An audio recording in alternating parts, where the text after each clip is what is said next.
आज हम सुनेंगे भगवत गीता के अध्याय नंबर 4 का दिव्य ज्ञान भाग नंबर 5।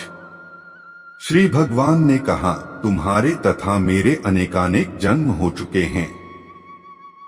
मुझे तो उन सबका स्मरण है, किंतु हे परंतप, तुम्हें उनका स्मरण नहीं रह सकता है।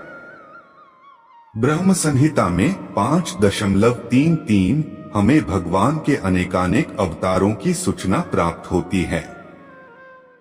उसमें कहा गया है, अद्वैतमच्युतमनादिनंतरूपमाद्यं पुराण पुरुष नव्यौवेंच वेदेषु दुर्लभमात्म भक्तौ गोविंदमादि पुरुषं तमह भजामि।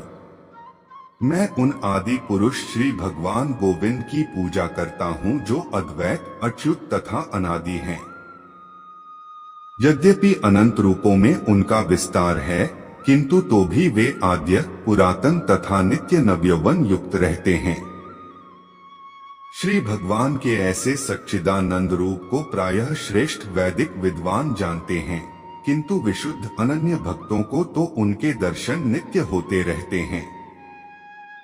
ब्रह्म संहिता में यह भी कहा गया है, रामादिमूर्तिषु कलानियमेन तिष्ठन् नानावतार करोत् भुवनेषु किंतु कृष्ण स्वयं संभवत परमः पुमान् यो गोविंदमादि पुरुषं तमह भजामि। मैं उन श्री भगवान गोविंद की पूजा करता हूँ जो राम, नृसिंह आदि अवतारों तथा अंशावतारों में नित्य स्थित रहते हुए भी कृष्ण नाम से विख्यात आदि पुरुष हैं और जो स्वयं भी अवतरित होते हैं।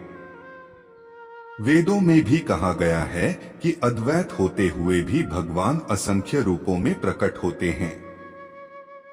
वे उस वैदूर्य मणि के समान हैं जो अपना रंग परिवर्तित करते हुए भी एक ही रहता है।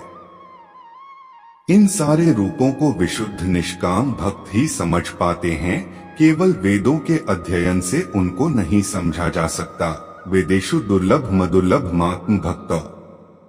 अर्जुन जैसे भक्त कृष्ण के नित्य सखा हैं और जब भी भगवान अवतरित होते हैं तो उनके पार्षद भक्त भी विभिन्न रूपों में उनकी सेवा करने के लिए उनके साथ साथ अवतार लेते हैं। अर्जुन ऐसा ही भक्त है और इस श्लोक से पता चलता है कि लाखों वर्ष पूर्व जब भगवान कृष्ण ने भगवद गीता का प्रवचन सूर्यदेव विवस्वान से किया था तो उस समय अर्जुन भी किसी भिन्न रूप में उपस्थित थे। किंतु भगवान तथा अर्जुन में यह अंतर है कि भगवान ने यह घटना याद रखी, किंतु अर्जुन उसे याद नहीं रख सका। अंशरूप जीवात्मा तथा परमेश्वर में यही अंतर है। यद्यपि अर्जुन को यहाँ परम शक्तिशाली वीर के रूप में संबोधित किया गया है जो शत्रुओं का दमन कर सकता है, किंतु विगत जन्मों में जो घटनाएं घटी हैं उन्हें स्मरण रखने में वह अक्षम है। अतः भौतिक दृष्टि से जीव चाहे कितना ही बड़ा क्यों न हो, वह कभी परमेश्वर की समता नहीं कर सकता। भगवान का नित्य संगी निश्चित रूप से मुक्त पुरुष होता है, किंतु वह भगवान के तुल्य नहीं होता।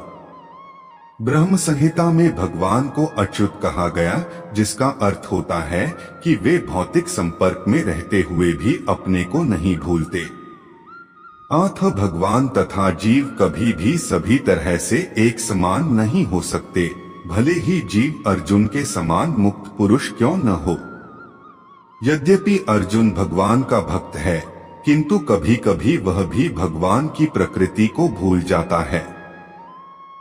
किंतु दैवी कृपा से भक्त तुरंत भगवान की अच्युत स्थिति को समझ जाता है, जबकि अभक्त या असुर इस दिव्य प्रकृति को नहीं समझ पाता। फलस्वरूप गीता के विवरण आसुरी मस्तिष्कों में नहीं चढ़ पाते। कृष्ण को लाखों वर्ष पूर्व संपन्न कार्यों की स्मृति बनी हुई है, किंतु अर्जुन को स्मरण नहीं है, यद्यपि अर्जुन तथा कृष्ण दोनों ही शाश्वत स्वभाव के हैं। यहाँ पर हमें यह भी देखने को मिलता है कि शरीर परिवर्तन के साथ साथ जीवात्मा सब कुछ भूल जाता है, किंतु कृष्ण सब स्मरण रखते हैं, क्योंकि वे अपने सच्चिदानंद शरीर को बदलते नहीं। वे अद्वैत हैं, जिसका अर्थ है कि उनके शरीर तथा उनकी आत्मा में कोई अंतर नहीं है। उनसे संबंधित हर वस्तु आत्मा है, जबकि बद्ध जीव अपने शरीर से भिन्न होता है। चूंकि भगवान के शरीर और आत्मा अभिन्न हैं, अतः उनकी स्थिति तब भी सामान्य जीव से भिन्न बनी रहती है जब वे भौतिक स्टार पर अवतार लेते हैं। असुरगण भगवान की इस दिव्य प्रकृति से तालमेल नहीं बैठा पाते, जिसकी व्याख्या अगले श्लोक में भगवान स्वयं करते हैं। अगले भाग में हम सुनेंगे भगवत गीता के अध्याय नंबर 4 का दिव्य ज्ञान भाग नंबर 6।